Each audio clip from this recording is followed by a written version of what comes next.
drove down, and that was just incredibly powerful to be able to sit down and visit with him. It's been about a year since I got to see him. Who here knows who Sundiata is?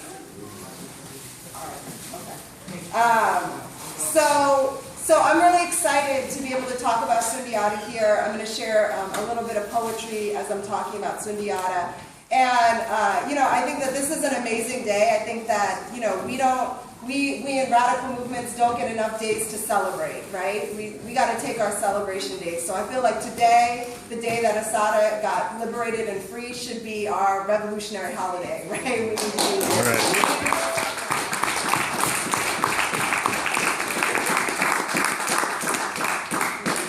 Go break out another I don't know, celebration. But so Sundiata Acoli is 77 years old. He has been locked up for 41 years. He was a member of the Black Panther Party in New York, and he also was a member of the Black Liberation Army, as Brother Ahjamu said, and that is how he ended up with Assata on the Turnpike in 1973. So I wanted to read just an excerpt of a poem that I wrote for Sundiata.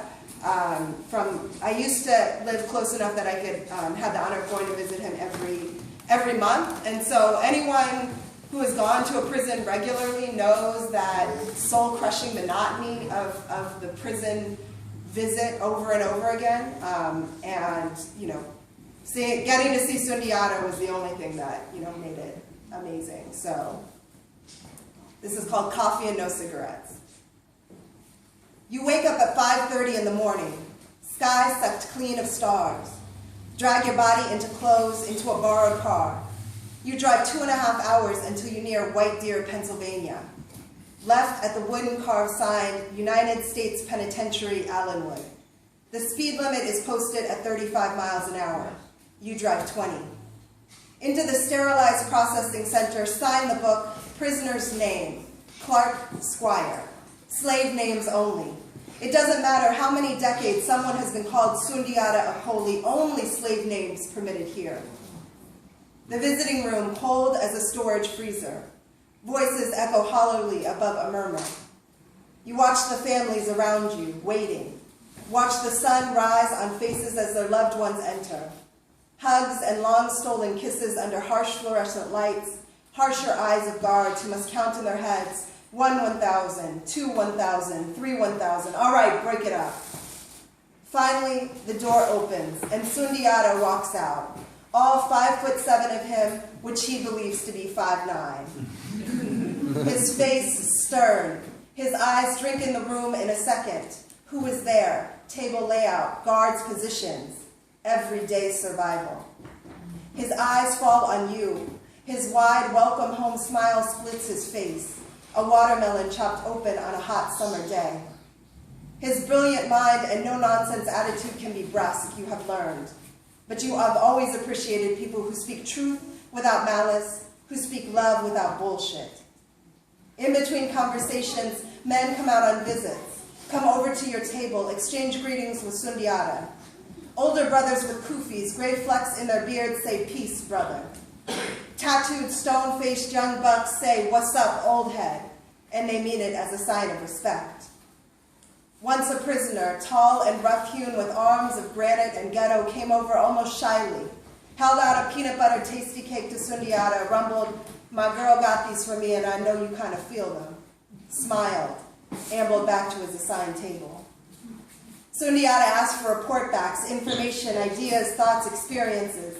You bring him back anything you have touched, felt, saw, the beaches of Puerto Rico, the grave of Albizu Campos, secondhand tales of the jungles of Chiapas and the struggle for land and dignity, secondhand tales of the dusty roads of Palestine lined with bulldozers and the struggle for land and dignity.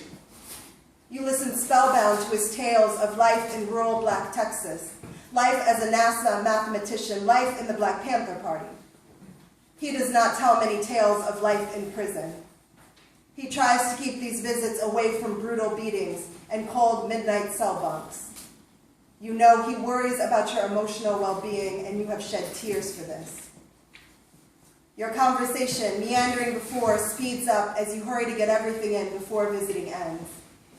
A visit is an entire universe unto itself, crushed and compressed until it fits into a plastic chair. But even the universe must end.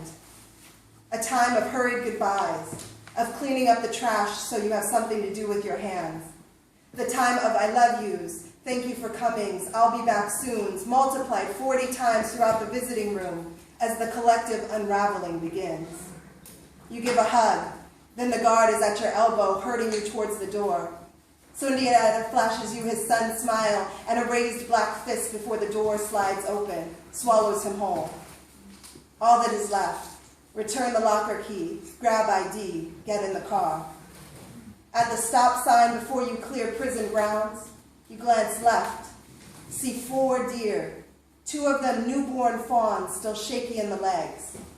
See the sheen on their coats, moist noses, limpid, trusting eyes stare back at you, 20 feet away from concertina wire. During processing, a guard said they had to pull a deer off the barbed wire 2 days before. It had gotten caught and struggled until it flayed itself open. The guard shook his head. Dumb deer, they're too stupid to know they don't belong here.